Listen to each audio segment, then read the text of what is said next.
মোহনাকে উচিত শিক্ষা দিয়ে শুভর কাছে সব সত্যিটা জানিয়ে দিল স্বপ্না। হ্যাঁ বন্ধুরা, এমনটাই দেখা যাবে। তাই সম্পূর্ণ জানতে ভিডিওটিতে লাইক দিয়ে চ্যানেলটি সাবস্ক্রাইব করে দেখতে থাকুন।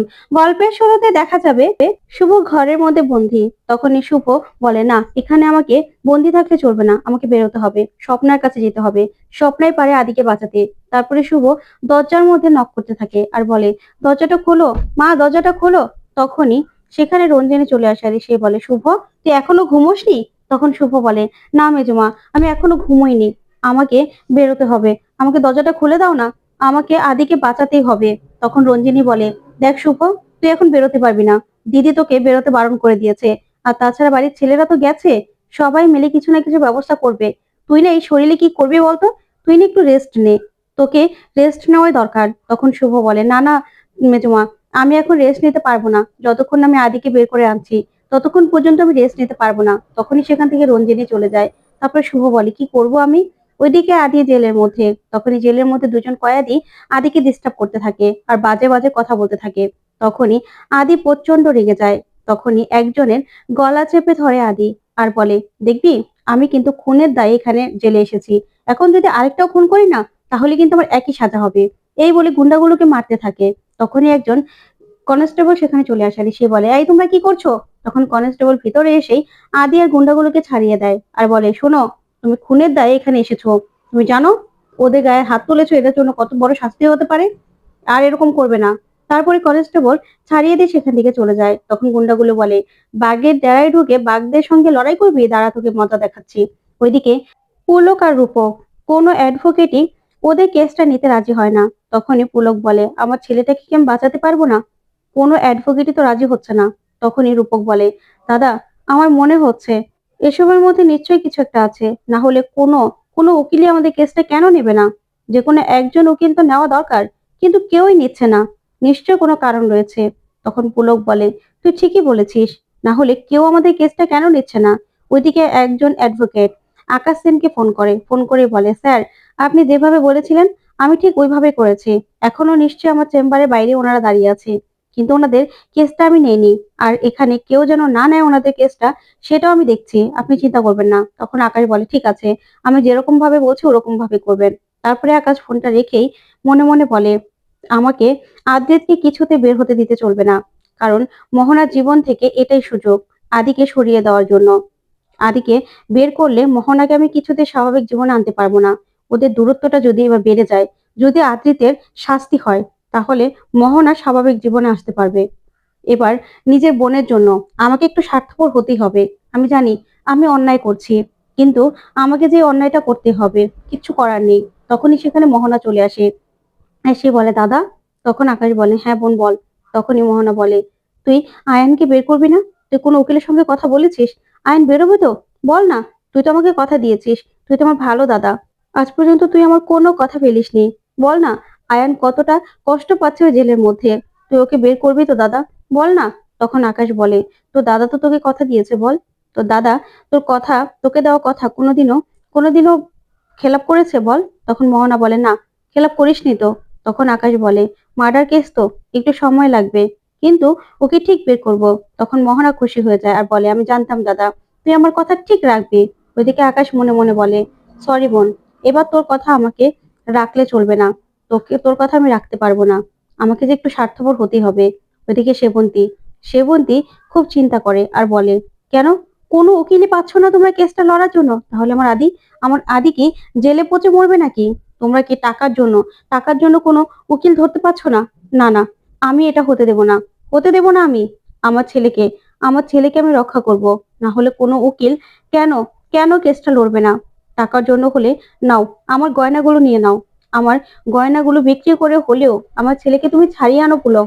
তখন পুলক বলে, সেবন্তী, মাথা ঠান্ডা করো তুমি, আমরা কিছু একটা ব্যবস্থা করে নেব, তুমি চিন্তা করো না। কিন্তু কোনো উকিলই তো আমাদের কেসটা লড়তে রাজি হচ্ছে না, কিন্তু কেন সেটাই তো বুঝতে পারছি না। তখন সেবন্তী কাঁদতে থাকে আর বলে, আমার ছেলেটার কি এই অবস্থায় থাকবে নাকি? ওইদিকে শিরিন, অরণা, ওরাও কাঁদতে থাকে। তখনই ডোনা বাইরে থেকে দৌড়ে আসে আর এসেই বলে, বাইরে মিডিয়ার লোকজন ভরে গেছে, ছোট মা সবাইকে সামলানোর চেষ্টা করছে, কিন্তু কতক্ষণ সামলাতে পারবে জানি না, মিডিয়ার লোকজন সবাই ভিতরে চলে আসছে। তখন রূপক বলে, মানে? মিডিয়ার লোকজন ভিতরে চলে আসছে মানে? কিন্তু কেন? ঠিক তখনই সেখানে মিডিয়ার লোকজন সবাই চলে আসে আর এসে বলে, এই যে আপনারা কিছুদিন হলো নিউ ইয়র্ক থেকে ফিরে এসেছেন, এর মধ্যে আদিত রয় একজনকে কেন খুন করলো? আর উনি এত রাতে হসপিটালেই বা কেন গিয়েছিলেন? তারপরে এই নিয়ে অনেক প্রশ্ন করতে থাকে সবাই মিলে। তখন রূপক, পুলক সবাই মিলে সাংবাদিকদের আটকানোর চেষ্টা করে আর বলে, প্লিজ আপনারা এরকম করবেন না, আমরা এমনিতেই অনেক টেনশনে আছি, কেন আপনারা এসব কথাগুলো বলছেন? কিন্তু মিডিয়ার লোকজন কোনো কথাই শোনে না। তখনই সুমিত সবার উপর রেগে যায় আর বলে, আপনারা জানতো যান, এমনিতে আমাদের মনের অবস্থা ভালো নয়, আপনারা প্লিজ এটা নিয়ে নিউজ করবেন না, উল্টোপাল্টা কোনো কথা বলবেন না। তখন রূপকও সবাইকে সামলানোর চেষ্টা করে, কিন্তু কিছুতেই কিছুতেই মিডিয়ার লোকজন কারো কথাই শোনে না। তখন সুমিত সবাইকে ঠেলে বাইরে বের করে দিতে চায়, কিন্তু মিডিয়ার লোকজন সবাই যেন আরো ঝেঁকে বসে। ওইদিকে দেখা যাবে শিরিন আর অরুণা শুভ রুমের বাইরে দিয়ে যাচ্ছিল, হঠাৎ করে কিছু একটা শব্দ শুনতে পায় শিরিন আর বলে, কিছু একটা শব্দ শুনতে পেলাম, আচ্ছা ও আবার পড়ে গেল না তো? না, শিব তো আবার প্রেগনেন্ট, আমাদের দেখতে হবে। এই বলে ওরা ভিতরে আসলেই দেখে কেউ নেই ভিতরে। তখন শিরিন বলে, কোথায় চলে গেল শিব বলতো? জিম্মা তো জানতে পারলে আমাদের ধরে একদম মারবে। ঠিক তখনই তখনই শুভ ওদেরকে দরজা বন্ধ করে রেখে বাইরে চলে যায় আর বলে, সরি, তোদের সঙ্গে এটা আমার করতে হচ্ছে, আমাকে এখন যেতে হবে, আমাকে যে করি হোক আদিকে বের করে আনতেই হবে। তখন শিরিন আর অরণা বলে, প্লিজ শুভদে এরকম করো না, তুমি প্রেগনেন্ট, বোঝার চেষ্টা করো, তোমার জেম্মা জানতে পারলে আমাদেরকে খুব বকবে। তখন শুভ বলে, আমার কিছু করার নেই, আমাকে যে যেতে হবে, এবার আদিকে বাঁচাতে আমাকে যেতে হবে। ওইদিকে মিডিয়ার লোকজন নানান ভাবে সেবন্তী আর পুলককে প্রশ্ন করতে থাকে। তখন সেবন্তী বলে, আমার ছেলেটাকে মিথ্যে ফাঁসানো হয়েছে, প্লিজ তোমরা বোঝার চেষ্টা করো। তখন পুলক বলে, মিথ্যে কোনো নিউজ তোমরা করো না, আমার ছেলেটাকে ফাঁসানো হয়েছে, এমনিতে আমাদের মনের অবস্থা ভালো নয়, আমরা কি করব না করবো সেটা বুঝতে পারছি না, কোনো উকিল আমাদের কেসটা নিচ্ছে না, প্লিজ তোমরা বোঝার চেষ্টা করো। তখন মিডিয়ার লোকজন বলে, দেখুন, আমাদের সঙ্গে যদি আপনারা প্রথম থেকে কোঅপারেট করতেন তাহলে এমনটা হতো না, আপনারা তো শুরু থেকে আমাদের সঙ্গে খারাপ ব্যবহার করছেন, এখন যদি এই নিউজটা আমরা ভাইরাল করে দেই। তখনই আদির বাবা হাত জোর করে বলে, প্লিজ আমাদেরকে শান্তিতে থাকতে দাও, আমাদের ক্ষমা করে দাও, আমরা না বুঝতে পারছি না কি করব, আমাদেরকে একটু শান্তি দাও। তখনই সবাইকে সামলানোর চেষ্টা করে পুলক। ওই সুযোগে সেখান থেকেই শুভ পালিয়ে যায় আর বলে, এই তো সুযোগ, এই সুযোগেই আমাকে এখান থেকে বেরিয়ে যেতে হবে, কেউ এবার আমাকে দেখবে না।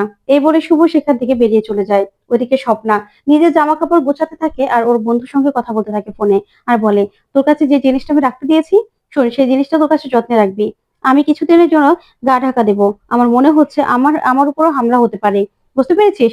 ঠিক তখনই মোহনা হুডি পরে এসে স্বপ্নার গলা চেপে ধরে একটা রশি দিয়ে। তখনই স্বপ্না রশিটাকে ধরে ফেলে আর বলে, প্লিজ আমার সঙ্গে এরকম করো না, আমাকে মেরো না। তখন মোহনা বলে, তুমি আমার সঙ্গে বিশ্বাসঘাতকতা করেছো, তোমাকে আমি বলেছিলাম যে শুধুমাত্র যেন শুভলক্ষ্মী সেখানে যায়, কিন্তু আয়ান সেখানে গেল কি করে? কেন কি করে গেল? তখন স্বপ্না বলে, আমি কি জানতাম নাকি সেখানে আদিদা যাবে? আমি তো জানতাম না। তখনই মোহনা বলে, তুমি বিশ্বাসঘাতক, তোমাকে আমি ছাড়বো না। তখন স্বপ্না বলে, দেখুন, আমাকে মারবেন না, আমাকে মারলে কিন্তু পুলিশ এমনিতেই আপনাকে গিয়ে গ্রেফতার করবে, সেই ব্যবস্থা আমি করে রেখেছি। তখনই মোহনা স্বপ্নার গলাটা ছেড়ে দেয়। তখন স্বপ্না বলে, বিশ্বাসঘাতক তো আপনি মোহনা সেন, কারণ আপনি তো আমাকে বলেননি যে আমার দাদাকে আপনি খুন করবেন, আপনি আমার দাদাকে খুন করেছেন আর খুন করে এখন ওই আদিদাকে ফাঁসিয়ে দিয়েছেন।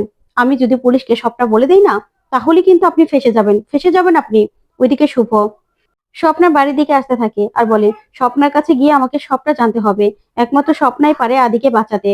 ওইদিকে স্বপ্না মোহনাকে বলে, আপনি কি ভেবেছেন আমি কিভাবে কাঁচা কাজ করেছি?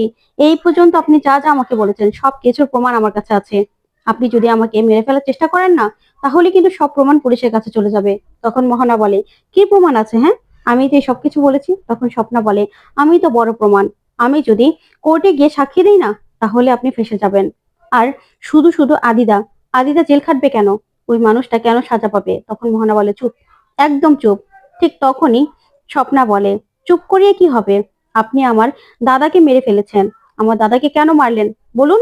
খারাপ তো আপনি, আপনি খারাপ। ঠিক তখনই কলিং বেল বেজে ওঠে আর তখন মোহনা বলে, বাহির থেকে দেখো কে এসেছে। তখনই স্বপ্না দেখে যে শুভ এসেছে। তখন স্বপ্না গিয়ে মোহনাকে বলে, শুভলক্ষ্মী দিয়ে এসেছে আমার কাছে সবকিছু জানতে।